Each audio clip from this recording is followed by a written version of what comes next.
नमस्कार दोस्तों, सुभाष की बात में आपका स्वागत है।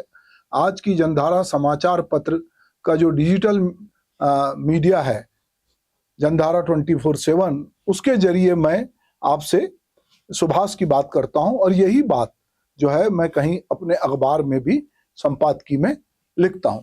तो आज मैं जो बात आपसे करने जा रहा हूं वो छावा फिल्म को लेकर है। फिल्म में इतिहास और सामाजिकता के सवाल को लेकर भी ये बात है, क्योंकि जो फिल्म है वो इन दिनों कई कारणों से छावा फिल्म जो है वो चर्चा में है।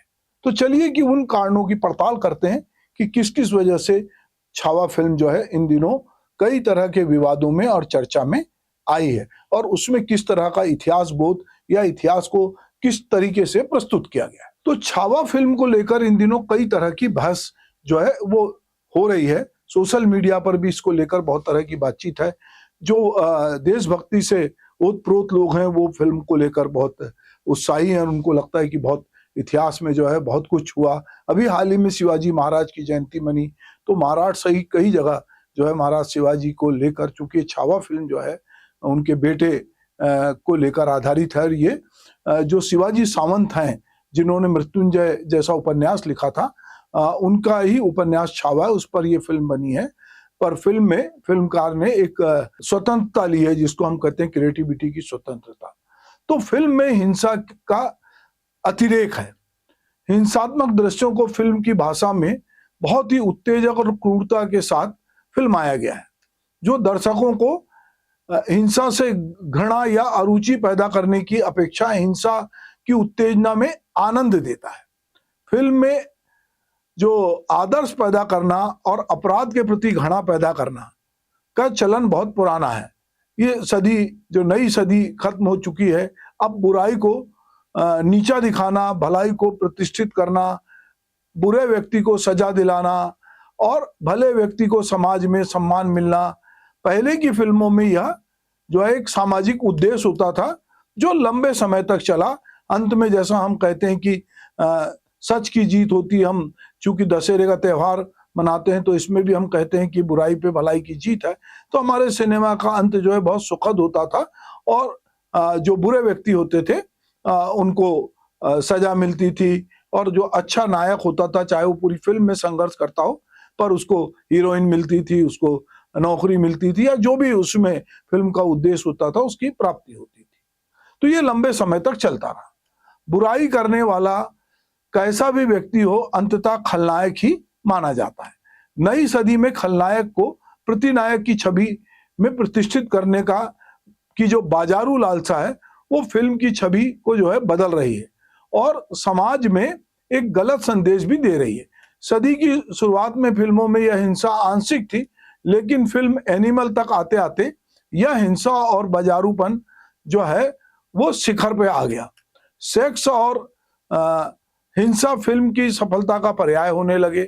एनिमल फिल्म में नायक की हिंसा का अतिरेक कहीं भी न्यायोचित नहीं है, लेकिन फिल्म में इस तरह के ग्लैमराइज किया गया है कि हिंसा में अंधे फिल्म के उस नायक से दर्शकों को घृणा की बजाय उत्तेजना और आनंद महसूस होता है। ऐसी एक फिल्म आई थी कबीर, और उस फिल्म में भी जो है इसी तरह से जो चीजें थी कि एक नशेड़ी एक्टर जो शाहिद कपूर ने अद्भुत रोल किया था, वो किस तरह से डीप जाके एक लड़की से प्यार करता है मेडिकल कॉलेज में। तो उस तरह की फिल्में भी हमने देखी। तो हिंसा की व्यावसायिक सफलता ने फिल्म वालों को जो है इतिहास की तरफ भी मोड़ दिया है। ऐतिहासिक फिल्मों में हिंसा प्रकट रूप में जायज लगती है, क्योंकि हिंसा इतिहास में भी शामिल है। लड़ाई और मारकाट के दृश्य अब सांकेतिक ना होकर इस हद तक हिंसा और अमानवीयता से भरे हुए हैं कि दर्शक का दिल दहल जाए और भले ही लोगों में जुगुप्सा भर जाए। और यह बात सामाजिक रूप से भी कितनी डरावनी है कि फिल्मों में जुगुप्सा भी प्रिय लगने लगी है। निर्माता निर्देशक इसका व्यावसायिक लाभ उठाते हैं। फिल्मों में एक चलन और पैदा हुआ है, वह है वर्ण, धर्म या वर्ग भेद का व्यावसायिक रूप से लाभ उठाना। इन दिनों हिंदू धर्म आस्था और पूजा से बाहर आकर देशभक्ति और एक अजीब रिश्ते में बंध गया है। सांप्रदायिकता एक खतरनाक उन्माद में बदल चुकी है। धर्म और प्रति आग्रह इतना बढ़ गया है कि पुराने समय की सांप्रदायिकता बचपना सी लगती है। इस धार्मिक उन्माद को देशभक्ति के लबादे में व्यावसायिक लाभ उठाने के लिए फिल्म वाले इन दिनों बहुत उतावले हैं। हमने पिछले दिनों देखा था कश्मीर फाइल, केरल फाइल जैसी फिल्में इसका उदाहरण बन के आई। और कई जगह सरकारों ने, चूंकि मामला ऐसा है कि ये कहीं ना कहीं वोट की तरफ या एक मानसिकता की तरफ ले जाता है, तो बहुत जगह इनमें टैक्स फ्री भी हुआ। इस तरह की फिल्मों से निर्माता का उद्देश्य ना तो कोई देशभक्ति का है और ना ही सांप्रदायिकता की खिलाफत करने का। यह सिर्फ व्यावसायिकता और लालच है। देशभक्ति की आड़ में अवसरवाद है। इसका ताजा उदाहरण जो फिल्म है छावा है, जिसमें मैं बात कर रहा हूं। छावा फिल्म छत्रपति शिवाजी के पुत्र संभाजी के जीवन पर केंद्रित है, लेकिन वह इतिहास का फिल्मीकरण नहीं है, बल्कि इतिहास का व्यावसायिक फिल्मीकरण है।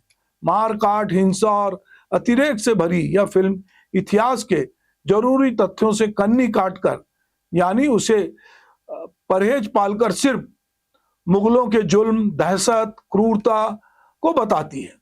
इसमें कोई संदेह नहीं है कि मुगलों ने जो है भारतीय छोटे राजाओं और प्रजा पर बहुत जुल्म किए, बहुत अत्याचार किए हैं, और ये अत्याचार बेहद क्रूर और अमानवीय थे। लेकिन यह इतिहास में एक स्वाभाविक प्रवृत्ति थी।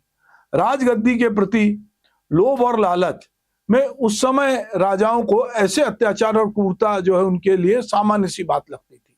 हिंदू राजाओं ने भी यही किया, भाई भाई को मार डालता था। कई राजकुमारों ने राज्य की ऐसी लड़ाई में अपने माँ बाप की भी हत्या की।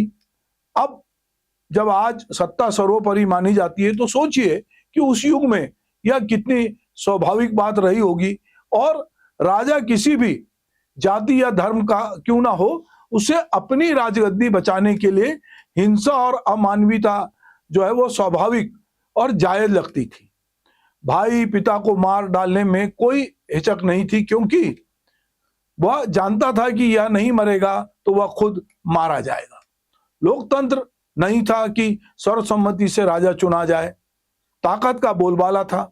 जिसके हाथ में तलवार, राजगद्दी उसी की होती थी। कश्मीर में राजा रणजीत सिंह की मृत्यु के बाद भी यही हुआ, और सम्राट अशोक ने भी अपने भाइयों के साथ यही किया था। हिंसा और अमानवीयता जो है उस पर किसी धर्म विशेष का कोई एकाधिकार नहीं है, या उन पर आरोप भी इस तरह का नहीं है। अगर हम इतिहास में जाते हैं और इतिहास को सही संदर्भ में पढ़ते हैं, तो राजाओं ने, चाहे वो किसी भी धर्म, जाति, समुदाय से हो, उन्होंने अपनी राजगद्दी बचाने के लिए बहुत सारी हिंसा का सहारा लिया, अपने लोगों को भी मौत के घाट उतारा। लेकिन छावा फिल्म बनाते हुए निर्माता निर्देशक ने यह छल किया कि उसने इतिहास की हिंसा और अमानवीयता को ऐसी मार्मिकता से प्रकट किया जहां बहुसंख्यक धर्म विरोध के लोगों की भावनाएं आहत होंगी, और धर्म विशेष के खिलाफ फैले हुए सांप्रदायिक उन्माद का व्यावसायीकरण का लाभ फिल्म को मिलेगा, और मिल भी रहा है। और इसका व्यावसायिक लाभ निर्माता निर्देशक को मिलता है, इसीलिए वो इस तरह की फिल्मों को चुनते हैं। निर्माता निर्देशक इस बात को जानते हैं कि आम भारतीय जनमानस अपने गुस्से का विरेचन चाहता, और ऐसी फिल्में उनकी मार्मिकता के खिलवाड़ करती है। वरना तो भारतीय आमजन अपनी रोजी रोटी के भंवर में फंसा है। संभाजी के साथ बहुत अमानवीय बर्ताव हुआ। औरंगजेब ने उसे बहुत यातनाएं दी और मृत्यु तुल्य कष्ट भी दिए। लेकिन फिल्म में संभाजी के गुस्सेल व्यवहार और आक्रामक स्वभाव के विवरण नदारत हैं। छत्रपति शिवाजी ने पनहारा के किले में बहुत समय तक संभाजी को बंद करके रखा था, क्योंकि वे संभाजी के गुस्से और उनके स्त्रियों के प्रति जो व्यवहार था उससे वो दुखी थे। ऐसी फिल्मों के व्यावसायिक हथकंडों को आम जन समझ नहीं पाता है कि ऐसी फिल्में इतिहास का गलत रूप प्रस्तुत करती हैं, लेकिन उसे भारतीय आम जन के भावुक मन से भी खिलवाड़ करती वो दिखती हैं, जो अपने मध्य वर्ग के दुख दर्द में फंसा है। ये फिल्म, जैसा मैंने प्रारंभ में कहा कि ये फिल्म शिवाजी सावंत ने जो छावा उपन्यास उस पर आधारित है, उन्होंने मृत्युंजय जैसा उपन्यास लिखा। कर्ण को समझने देखने का नजरिया हमको बदला। हमको लगता था कि महाभारत के नायक कर्ण है या अर्जुन है, पर मृत्युंजय ने बताया कि कर्ण भी इसमें एक नायक हो सकते हैं। बहरहाल इस पूरी फिल्म और उससे जुड़े संदर्भों को लेकर सुप्रसिद्ध लेखक, कवि, इतिहासकार अशोक कुमार पांडे ने अपने सोशल मीडिया पोस्ट पे लिखा है कि औरंगजेब ने संभाजी के साथ क्रूरता की थी, बिल्कुल की होगी, मगर संभाजी को मौका मिलता तो अभी ऐसा ही क्रूरता करते। औरंगजेब के साथ क्रूरता मध्यकाल की वीरता थी। मध्यकाल में यही वीरता थी कि जिसके किस्से गर्व से सुनाए जाते। आप मार दो सामने वाले को, वरना सामने वाला आपको मार देगा। सत्ता सर्वोपरि, न्याय तलवार का, हाथी से कुचल देना तो मुहावरा बन गया। सोचिए कितना क्रूर रहा होगा किसी जिंदा आदमी को हाथी से कुचलवा के मार देना। जीभ खींच लेना भी ये मुहावरा है, जाहिर है कभी बहुत कॉमन रहा होगा। आंखें निकाल लेना, हाथ पांव काट देना, नाक कान काट देना, ये सब महान राजाओं के किस्सों में हमने पढ़ा है। अगर हम 1857 की क्रांति की बात करें तो विद्रोहियों के दमन का एक तरीका यह था कि उन्हें पेड़ पर लटकाकर गोली मार देते थे, या दूसरा तरीका था कि लोग जो तोप के मुंह के सामने उनको बांधकर उड़ा देना। इस पर कोई सवाल नहीं उठा रहा है, क्योंकि मारने वाले अंग्रेज थे और मरने वाले हिंदू मुसलमान दोनों थे। तो अगर मरने वाला हिंदू होता और मारने वाला मुसलमान होता तो खबर बनती, फिल्म बनती, मगर मारने वाले संभाजी होते और मरने वाला औरंगजेब होता तो सवाल नहीं उठता, खबर नहीं बनती, फिल्म नहीं बनती। यह हिंदुत्व का विजय काल है, तो विजेता हिंदू होता है, सवाल नहीं उठता है। सवाल बहुत सारी चीजों पे उठता है जो जानबूझ के उठाया जाता है। सवाई राजा जयसिंह सारी उम्र औरंगजेब के साथ रहे। साहू जी महाराज औरंगजेब के साथ पले और अंत तक औरंगजेब की समाधि पर नंगे पांव जाते। उनकी मां और वह मुसलमान नहीं बनाए गए। फिल्म छावा छत्रपति शिवाजी महाराज के जीवन फिल्म छावा छत्रपति संभाजी महाराज के जीवन पे आधारित है, जिसमें विक्की कौशल और रश्मिका मंदाना ने प्रमुख भूमिका निभाई है।